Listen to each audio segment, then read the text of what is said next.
My sister trapped me in a basement during her engagement party. When my parents found out, they canceled wedding funds. I'm 33. After 3 years of trying and multiple rounds of IVF that left us emotionally and financially drained, I was finally pregnant. This felt like the miracle my husband Mark and I had been desperately waiting for. The morning I saw those two pink lines, we both broke down crying, hardly daring to believe it was real after so many disappointments.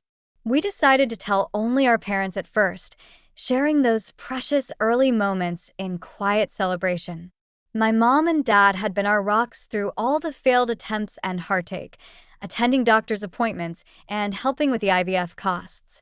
It felt right that they should be the first to share in our joy. We should wait to tell more people, I told Mark one evening, absently running my hand over my still flat stomach. At least until we're past the first trimester. He agreed, understanding how fragile these early weeks felt. We kept our precious secret close, savoring these private moments of joy. That is, until my sister Emily's engagement party changed everything. The engagement party started normally enough. I wore a carefully chosen loose-fitting dress to avoid questions and planned to leave early, as the pregnancy exhaustion had been hitting me especially hard. Everything was fine until my mom pulled me aside during a quiet moment. "How are you feeling, sweetie?" she asked quietly, her eyes full of maternal concern. The morning sickness still rough? We'd stepped into what we thought was a private corner to chat, but apparently not far enough. Emily overheard us, and that's when everything imploded. "Are you kidding me?" She burst into our conversation, her face flushing red. "You're pregnant? At my engagement party?" Her voice carried across the room, heads turning our way. "Emily, please," I tried to explain, keeping my voice low. I wasn't announcing anything. "Mom and Dad already knew. You just can't stand it, can you?" She cut me off, her voice rising with each word. "You can't let me have one day about me." That's not what this is. It's exactly what this is. She was causing a full scene now, guests awkwardly pretending not to stare. "You've always been jealous of me." Old Emily. She had always been intense about being the center of attention. Growing up, every family gathering somehow transformed into the Emily show. Even at friends' birthdays, she'd managed to make it about herself. Fake crying when she didn't win party games, or suddenly remembering it was her half-birthday. I'd learned to step back and let her have her spotlight moments. It was easier than dealing with the inevitable drama. I wanted the floor to swallow me whole. My mom tried to intervene. "Emily, sweetheart, your sister wasn't." But Emily had already stormed off, leaving a wake of whispers and uncomfortable glances. I was ready to leave, but Mom convinced me to stay. "Give her time to cool down," she said, squeezing my hand. "She'll come around." If only we'd known what was coming next. About an hour later, I received a text from an unknown number. "Hey, something urgent to discuss. Meet me in the basement ASAP." Looking back, I should have been more suspicious. But in the moment, caught up in the emotion of the evening and worried about family drama, I didn't stop to question it. The basement had been our childhood hangout spot, where we'd played countless hours of make-believe and hosted secret club meetings. The moment I stepped through the door, it slammed shut behind me. I heard the distinctive click of the old lock engaging. "Hello?" I called out, my heart starting to race. "Who's there?" This isn't funny. But no one answered. The panic set in immediately. The basement was cold and dark, the single bulb casting eerie shadows. My pregnancy nausea intensified with anxiety. I spotted the small window and, in desperation, tried to climb out using an old storage box as a step. In my panic state, I lost my balance. The fall sent me crashing to the concrete floor, landing hard on my side. Terror gripped me as pain shot through my body. "Please," I whispered, hands clutching my stomach. "Please let the baby be okay." It felt like hours before I heard Mark's frantic voice. "Honey, are you down here?" "Here." I managed to call out weakly. He got the door open and took one look at me crumpled on the floor. We're going to the hospital. Now. The drive to the ER was agonizing. I tried to hold back tears while Mark gripped the steering wheel so tight his knuckles went white. "If anything happens to this baby," he muttered, unable to finish the sentence. At the hospital, I held my breath during the ultrasound, praying silently. The relief when we heard the heartbeat was overwhelming. "You're very lucky," the doctor said seriously. "If you'd fallen differently, this could have been much worse." Once we knew the baby was okay, Mark and I focused on finding out who had trapped me. The text had come from a number we didn't recognize, but something about it seemed familiar. We started digging. First, we traced the number.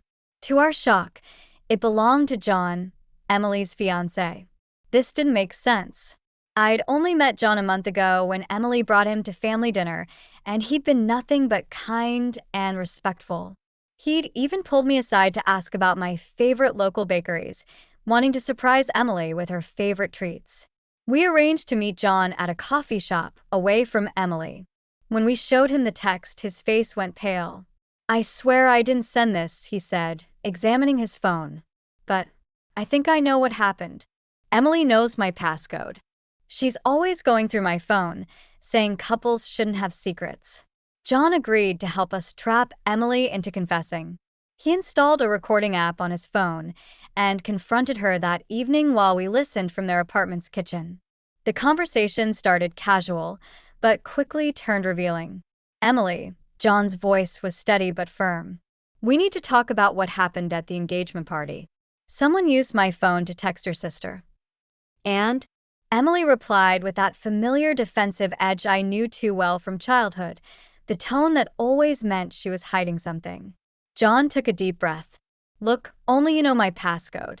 And Sarah's number isn't even saved in my contacts. There's no one else who could have sent that text." Emily's facade cracked. "She deserved it," she exploded. "She's always trying to steal my spotlight. Getting pregnant right before my wedding? She probably planned it." As we listened from the kitchen, Emily's confession poured out. She admitted everything, sending the text, locking me in the basement, all of it. When John brought up how I could have lost the baby, she just scoffed. That sound made Mark's whole body tense beside me. I had to grab his arm to keep him from storming into the living room right then. His hands were shaking with rage, and I could see in his eyes how badly he wanted to confront her. But we needed that recording. My parents were devastated when they heard the recording. My father, who had been planning to pay for Emily's dream wedding, made an immediate decision that shocked everyone. He was pulling all funding for the wedding and honeymoon. "How could you?" Emily had screamed at them. "This is all her fault." "No, Emily," my father responded, his voice carrying a finality I'd never heard before. "This is your fault. You could have caused your sister to lose her baby. Enough is enough." The aftermath was brutal. Emily started spreading lies about me faking the pregnancy for attention. My phone flooded with messages from relatives asking if I was really pregnant or just trying to sabotage Emily's wedding.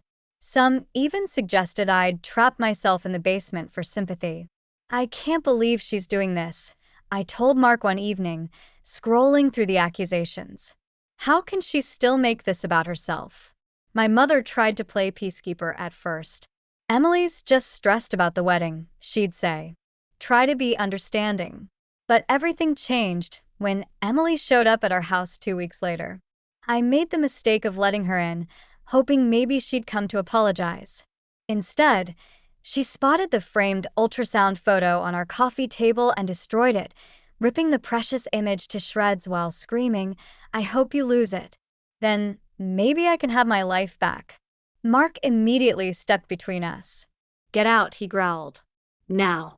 And don't ever come near my wife again." After she left, I broke down completely. How can she wish that on her own niece or nephew? I sobbed into Mark's chest. What kind of person does that? The final blow came when John reached out privately.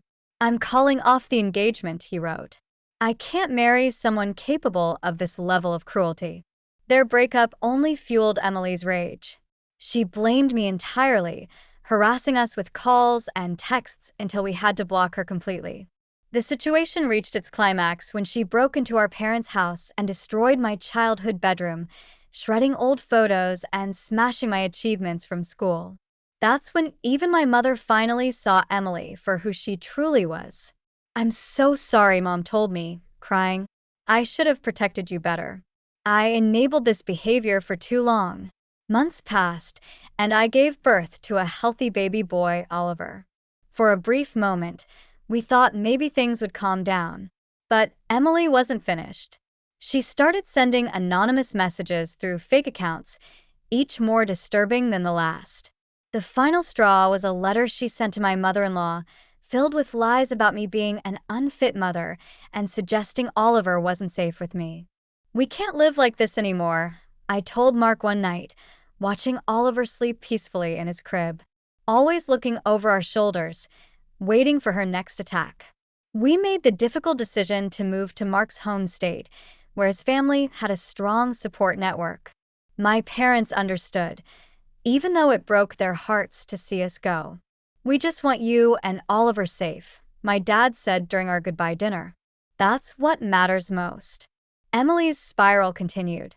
John had to get a restraining order after she started showing up at his workplace and harassing his new girlfriend. She violated it within weeks, leading to legal consequences that only fed her victim narrative. Meanwhile, we settled into our new life, surrounded by Mark's loving family. Oliver thrived, growing into a happy, curious toddler who had never known the chaos of his aunt's presence. "Do you regret moving?" Mark asked me one evening as we watched Oliver playing in our new backyard, his laughter carrying through the open window. I shook my head. "No. This is what peace feels like. This is what Oliver deserves." Sometimes I still think about Emily and wonder if she'll ever change. But I've learned that some people can't handle seeing others happy, even their own family.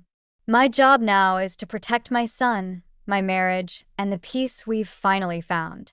Looking back at everything, the IVF journey, the engagement party incident, the months of harassment, I realized that sometimes the family you're born into isn't the family you need. Sometimes you have to create your own peace, even if it means leaving people behind. Oliver will never know his Aunt Emily, and that's okay. He'll grow up surrounded by love, not drama. And that's the greatest gift I can give him.